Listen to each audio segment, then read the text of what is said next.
संविधान बदलणार, आरक्षण जाणार असं खोटं नरेटिव्ह लोकसभा निवडणुकीत पसरवलं गेलं, पण असं एकदाच होतं, वारंवार नाही असं म्हणत मुख्यमंत्र्यांनी विरोधकांना थेट इशारा दिला। भंडाऱ्यात विकास कामांच्या उद्घाटनादरम्यान ते बोलत होते। यावेळी त्यांनी विरोधकांवर जोरदार हल्लाबोल केला।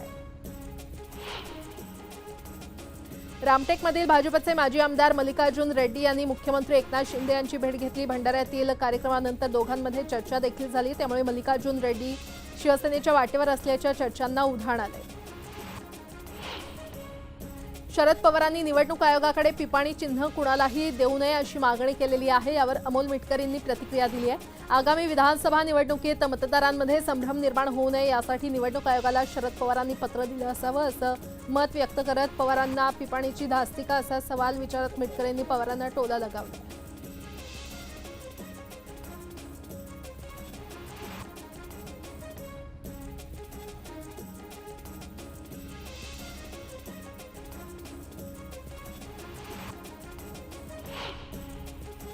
विधानसभा निवडणुकीमध्ये 400 मतदारसंघ करा आणि प्रत्येकाने 100 जागा लढवा असा मिश्किल टोला अमोल मिटकरी यांनी मुख्यमंत्री शिंदेंना लगावला। विधानसभा निवडणुकीत शिवसेनेनं विदर्भातील 15 जागांवर दावा केल्याची चर्चा आहे। यावर मिटकरी बोलत होते। संजय शिरसाट यांनी उबाठा पक्षावर जोरदार निशाणा साधलाय। निवडणूक आली की त्यांना मुंबई आणि मराठी माणूस आठवतो, मात्र कॉर्पोरेशनच्या जागा विकून मराठी माणसाला बाहेर काढायचं काम कोणी केलं असा सवाल शिरसाट यांनी उपस्थित केलाय। मराठी माणूस यांच्यापासून दुरावला आहे हे समजताच त्यांनी हिरवे झेंडे हाती घेतले असा घणाघात शिरसाट यांनी केला। भंडाऱ्यातील अपक्ष आमदार नरेंद्र भोंडेकर यांनी शिवसेनेमध्ये प्रवेश केला। मुख्यमंत्री एकनाथ शिंदे यांच्या उपस्थितीमध्ये हा पक्ष प्रवेश पार पडला।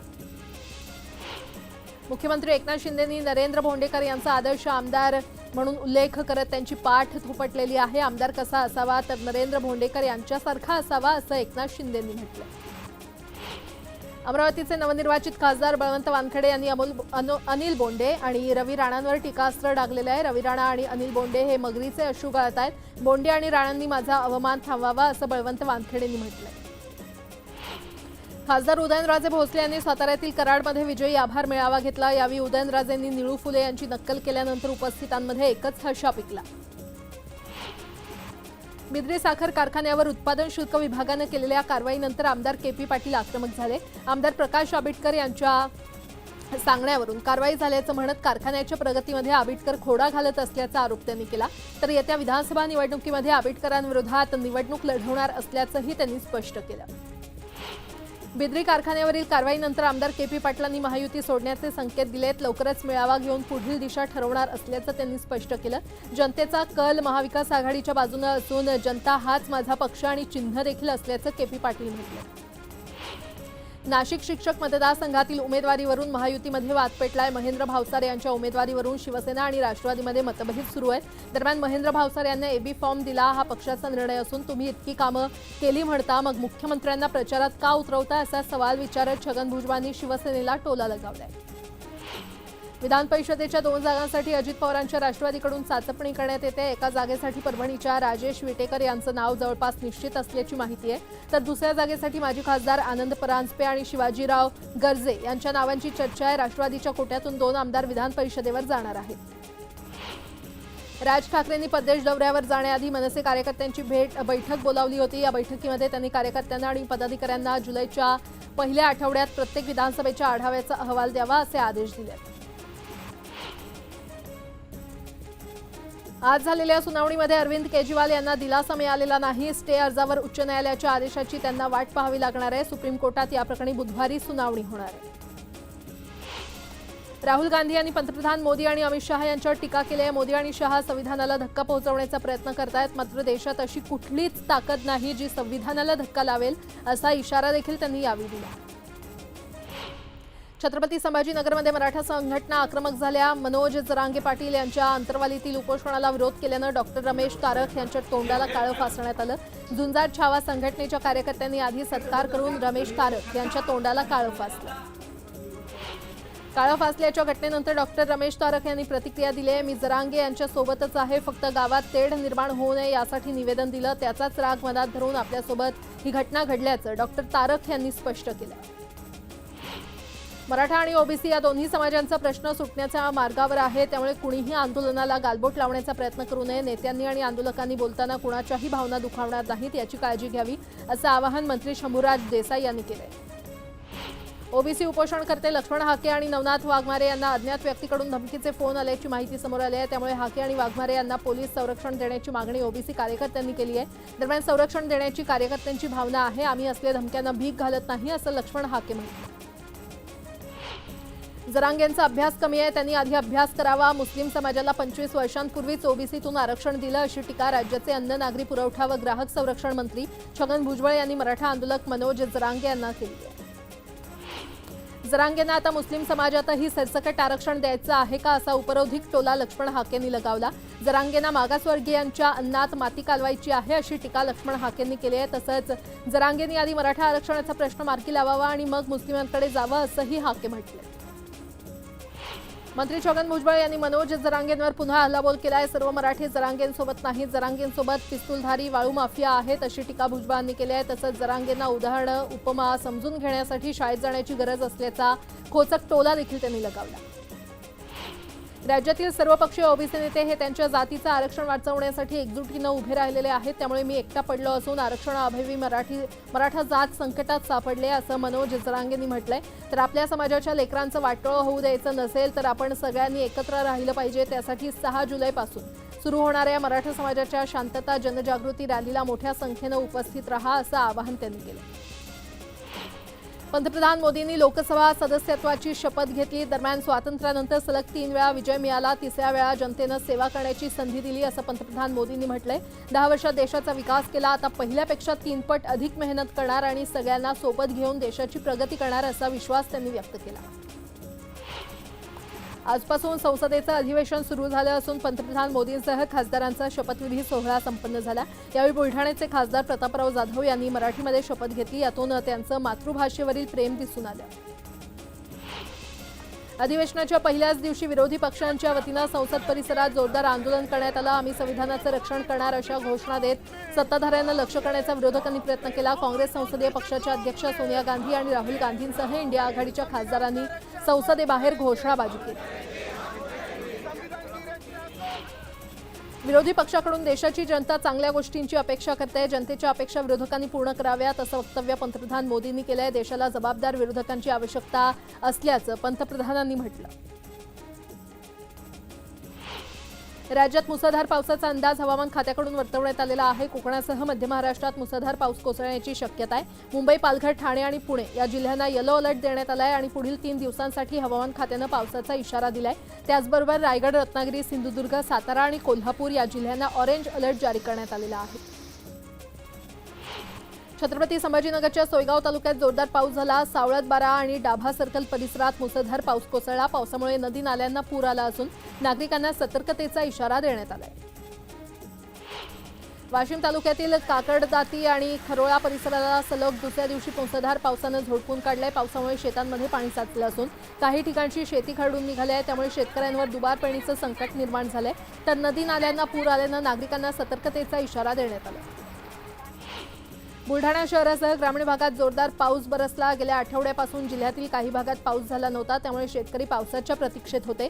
आता जिल्ह्यात सर्वदूर दमदार पाऊस झाल्यानं बळीराजा सुखावलाय. दरम्यान जोपर्यंत पुरेसा पाऊस पडत नाही तोवर पेरणी न करण्याचं आवाहन कृषी विभागानं केलंय. नाशिक शहराला पाणीपुरवठा करणाऱ्या गंगापूर धरणात 16% पाणीसाठा शिल्लक आहे, त्यामुळे नाशिककरांसाठी पर्यायी पाणी व्यवस्था असावी म्हणून बांधण्यात आलेल्या कश्यपी धरणातून गंगापूर धरणात पाणी सोडलं जात आहे. मात्र तिथल्या स्थानिक नागरिकांनी कश्यपी धरणातून पाणी सोडण्यास विरोध केलाय. बीडच्या माजलगाव तालुक्यातील खतगव्हाण, पिंपरी खुर्द, डिग्रस गावच्या रस्त्यांची दुरवस्था झाल्यानं विद्यार्थ्यांना शाळेत जाता येत नाहीये. त्यामुळे संतप्त शिक्षक आणि पालकांनी चक्क सार्वजनिक बांधकाम कार्यालयातच शाळा भरवली. यावेळी अभियंता नरहरे यांनी शिक्षक आणि पालकांना शिवीगाळ केल्यामुळे संताप व्यक्त केला जातो. नंदुरबारच्या धडगाव तालुक्यातील अतिदुर्गम तेलखेडीचा कुंड्यापाडा येथील आदिवासी समाज अजूनही सोयी सुविधांपासून वंचित आहे. गावाकडे जायला रस्ता नसल्यानं गरोदर महिलेला बांबूच्या झोळीत प्रसूतीसाठी घेऊन जात असताना या महिलेची रस्त्यातच प्रसूती झाल्याची घटना घडली आहे. भंडाऱ्यामध्ये वैनगंगा जलपर्यटन केंद्रावर पत्रकारांना घेऊन जाणारी बोट बुडाली। मुख्यमंत्र्यांच्या हस्ते जलपर्यटन केंद्राचं उद्घाटन झालं आणि यावेळी पत्रकारांसाठी स्वतंत्र बोट होती, मात्र बोटीत जास्त वजन झाल्यामुळे बोट बुडू लागली। वेळी सुरक्षा रक्षकांनी सर्व माध्यम प्रतिनिधींना रेस्क्यू केलं। कोल्हापूरच्या आजरा परिसरातील शेतकरी आक्रमक झाले। संकेश्वर बांधा मार्गावरील टोल नाक्याला शेतकऱ्यांनी विरोध केलाय। आमच्याच जमिनी घेऊन टोल आकारण्याची कुठली वृत्ती असा सवाल संतप्त शेतकऱ्यांनी उपस्थित केला। अजिंठा वन परिक्षेत्रात एका अज्ञात वाहनधारकानं ज्वलनशील केमिकलचे 7 ते 8 ड्रम फेकून दिल्याचा प्रकार घडलाय। या घटनेनंतर संबंधित वाहनधारक पसार झालाय। हे केमिकल जमिनीवर पडल्यानं गवत आणि झाडं जळून गेली असून परिसरात दुर्गंधी पसरली आहे, तर नागरिकांच्या अंगाची आणि डोळ्यांची जळजळ होत असल्यानं परिसरात एकच खळबळ माजली आहे। मुंबई आणि पुणे शहरांमधील कनेक्टिव्हिटी वाढवण्यासाठी सुरू होणारा मिसिंग लिंक प्रकल्प आता डिसेंबरऐवजी मार्च 2025 मध्ये खुला होणार आहे। एकूण 14 किलोमीटरच्या या प्रकल्पाचं खंडाळा येथील 900 मीटरचं काम बाकी आहे, त्यामुळे ही मुदत वाढवण्यात आली आहे।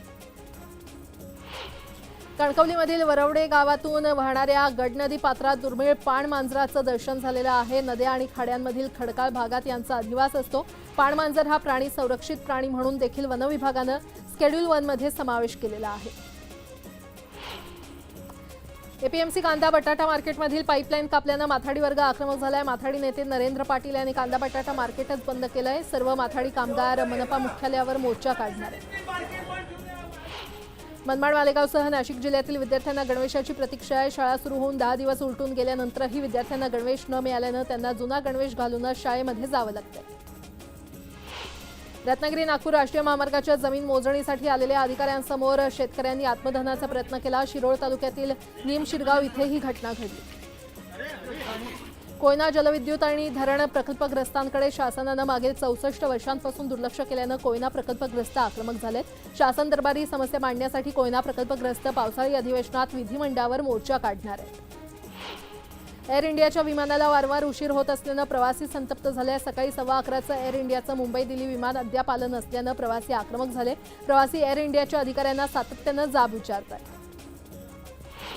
बुलढाणा जिल्ह्यात जिल्हा परिषदेच्या शाळा 1 जुलैला सुरू होत आहेत, मात्र गेल्या काही दिवसांमध्ये बुलढाणा जिल्ह्यामध्ये झालेल्या वादळी पावसामुळे जिल्हा परिषदेच्या इमारतींचं छप्पर उडून गेलेलं आहे। शाळांची दुरवस्था झाली आहे आणि यामुळे विद्यार्थ्यांचा जीव धोक्यात असून पालकांमध्ये भीतीचं वातावरण आहे। शाळा सुरू होण्यापूर्वी इमारतींची दुरुस्ती करावी अशी मागणी पालकांकडून होती आहे।